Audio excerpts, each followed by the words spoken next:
Bueno, es una discusión que todavía no ven, tal vez en la etapa de los diarios, pero que quédense tranquilos que ya la van a estar viendo. Es la reforma ni más ni menos que del Código Penal. ¿Por qué el gobierno quiere reformarlo? ¿Por qué existe este anteproyecto? ¿Por qué uno de los miembros de la Corte, el doctor Zaffaroni, integró la comisión que estuvo planteando o proponiendo estas reformas que vamos a ver si después se aprueban en la Cámara de Diputados? Estamos aquí sentados con el doctor Hugo López Carribero, él es abogado penalista y vamos a hablar acerca del tema. Gracias por haber venido. ¿Cómo te va? Con todo gusto, mucho gusto. Bueno, contanos, Hugo, ¿cuál es el objetivo final de la reforma, ¿no?, que está buscando el gobierno? Mirá, María Julia, yo no estoy al tanto del tema político. Me parecería que luego de la sanción y de acuerdo a las causas que se vayan generando, sobre todo las causas federales, se va a ir esclareciendo cuál es el interés, cuál es el propósito que se está desarrollando, que se está buscando. Hay modificaciones sustanciales importantes dentro de la política criminal. Creo y entiendo que debe haber, por supuesto, algún interés político.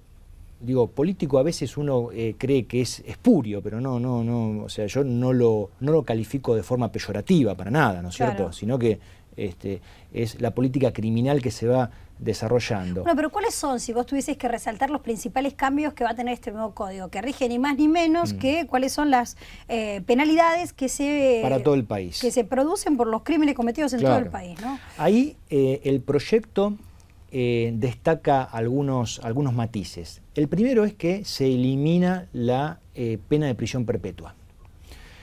Es decir, allí nosotros tenemos en cuenta que el delito de homicidio calificado, por ejemplo, que es el que más se da en los tribunales en el marco de la pena de prisión perpetua, establecido en el artículo 80, queda el artículo 80, pero se saca la pena de prisión perpetua y se eleva el máximo para los homicidios de 25 a 30. 30 es el máximo para la escala punitiva.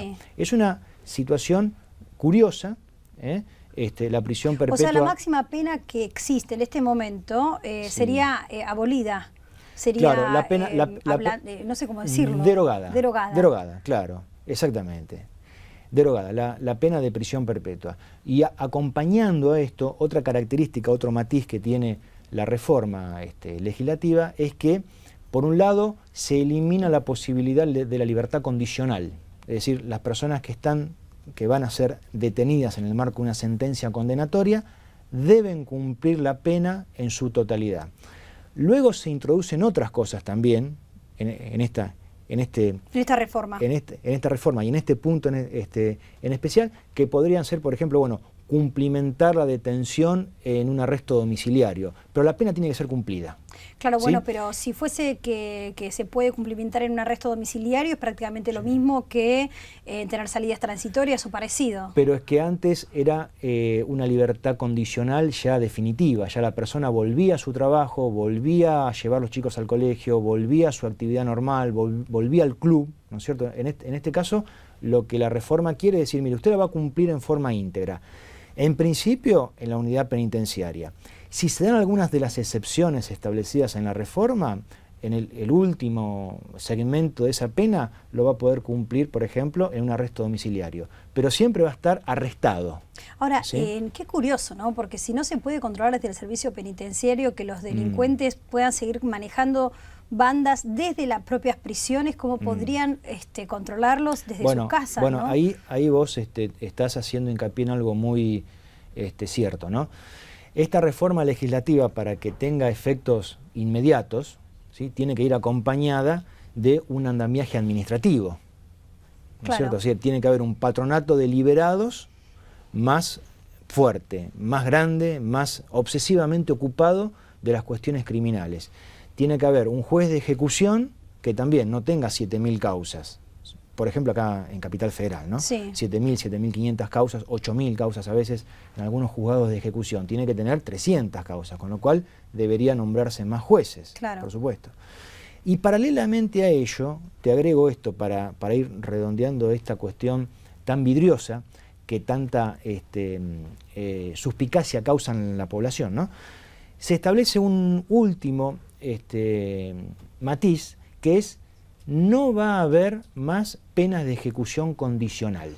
Ajá. Es decir, hasta ahora los delincuentes primarios, que eran condenados a una pena que no superaban los 3 años, era facultad del juez dejar la pena en suspenso. Decirle, bueno, mire, yo le doy 2 años a usted, pero esos 2 años quedan en suspenso, ¿sí?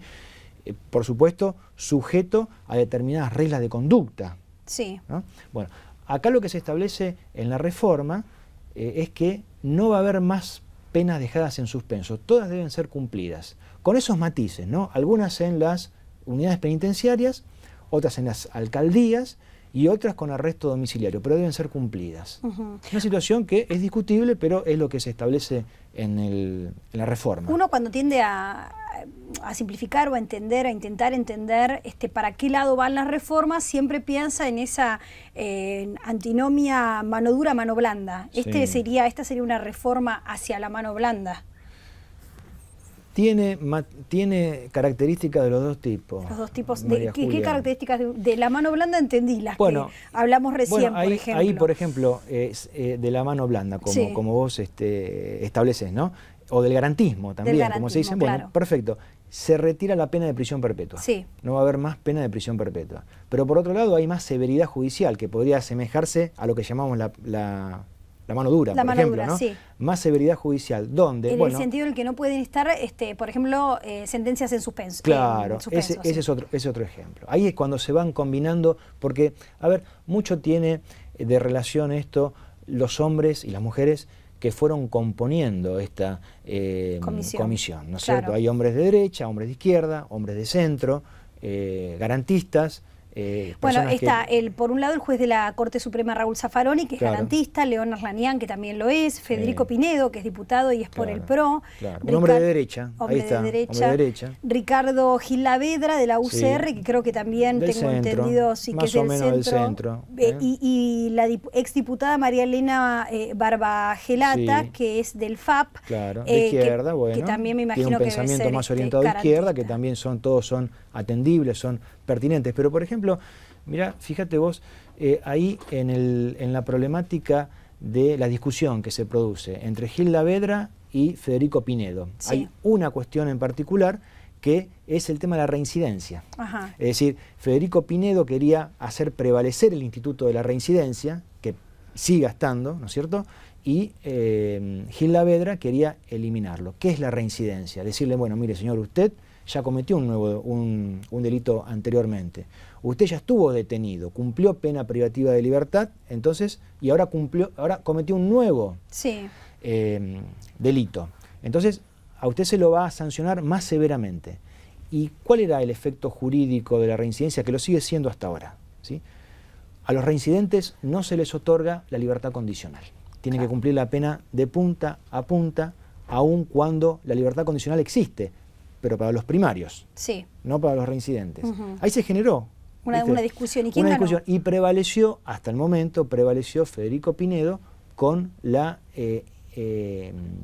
mantención de la reincidencia. Bien. Tengamos en cuenta que eso es un proyecto, puede ser, o sea, la presidenta puede mandar otra vez el proyecto a la comisión diciéndole, mira, a mí me parece que acá podría modificarse alguna cuestión. ¿Y qué pasó con los menores? ¿En qué quedó la discusión sobre la ley penal juvenil?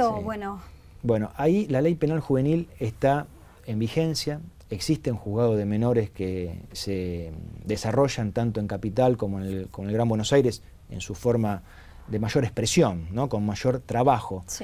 Y allí hay una cuestión muy interesante, que es incluir la ley de los menores en el Código Penal, para que no esté dispersa, pero sigue estando igual. La ley penal juvenil establece una sanción a los menores que van entre los 15 y los 18 años, ¿no? Ahí ya menos de esa edad son inimputables, ya por más de ser menores, ya no son alcanzados por la ley criminal. Y de 15 a 18 años, las sanciones previstas por el régimen penal juvenil... El nuevo, el que se establece ahora, el que se propone. El que se propone incorporar en el Código Penal también de adultos.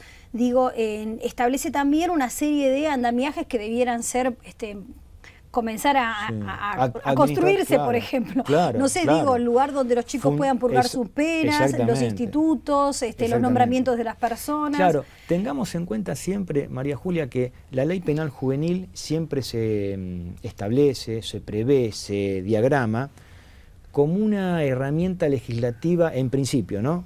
Para protegerlo al menor, no para sancionarlo. Esa es la idea. Sí. Esa es, algunos estarán en contra. En desacuerdo con esto, por supuesto. Pero el espíritu de la ley, la intención, el motivo de la ley es proteger al menor, no sancionarlo. Ahora, entre protegerlo y sancionarlo, el andamiaje administrativo que se necesita es exactamente el mismo. Claro. Si se necesitan más institutos, más escuelas, yo quiero decir esto luego que el menor cometa el delito, más psicólogos, más psiquiatras, más psicopedagogos, más contención al grupo familiar. Eso es lo que veo que no hay, ¿no es cierto? Que la ley va mucho más allá de de las herramientas que hay como para poder instrumentarlas. O sea, es complicado poder instrumentar, o sea, en los papeles, como también sucede con la ley de violencia de género y con muchas otras leyes que, digo, son muy buenas en los papeles, están muy bien fundamentadas, pero en el momento de instrumentarlas no existen las herramientas para poder hacerlo, ¿no? Ahí es cuando la ley cae en lo que llamamos nosotros el desuetudo. ¿Qué es el desuetudo? Deja de usarse. Claro. No se usa porque no hay herramientas para activarla, para ponerla en marcha. Eso es muy peligroso para la República, ¿no? Claro. Entonces, todavía, si bien esto es un proyecto y todavía no están saldadas las discusiones, digo, tiene un poco de una cosa y de otra, pero es uno de los objetivos buscados que sea más unificada la reforma, que a su vez tenga un criterio único. En ese sentido, ¿es algo positivo? Eso es muy sano. Eso es muy positivo y es muy sano.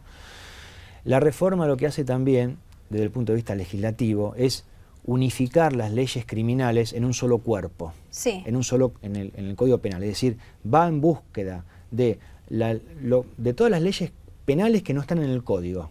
Es decir, por ejemplo, la ley de estupefacientes, el régimen penal tributario, la ley penal cambiaria, la ley de menores, el Código aduanero, todas esas, el Código de minero, porque ahí también hay cuestiones penales que tienen que ver con la explotación de los hidrocarburos, la problemática, dijimos también, del penal tributario, de la cambiaria, de la contaminación del medio ambiente, la ley que establece la problemática de la ecología, donde también se establecen cuestiones de índole penal. Entonces, la reforma que hace va en búsqueda de todas esas leyes y las recoge, las trae al código y las incorpora en un solo cuerpo. Eso está muy bien porque cada vez existen mayor cantidad de leyes dispersas y de modificaciones y de decretos reglamentarios que a veces ni los jueces la conocen. O sea, tienen que buscar en el boletín oficial a ver qué modificación última hubo en este decreto reglamentario o en esta normativa legal para aplicarla en el caso concreto. Eso es muy bueno. O sea que en ese sentido sería positivo. Es muy positivo eso. Es muy positivo. Muchísimas gracias. Muy Al contrario, amable. con todo gusto. Nosotros ya volvemos con los demás temas.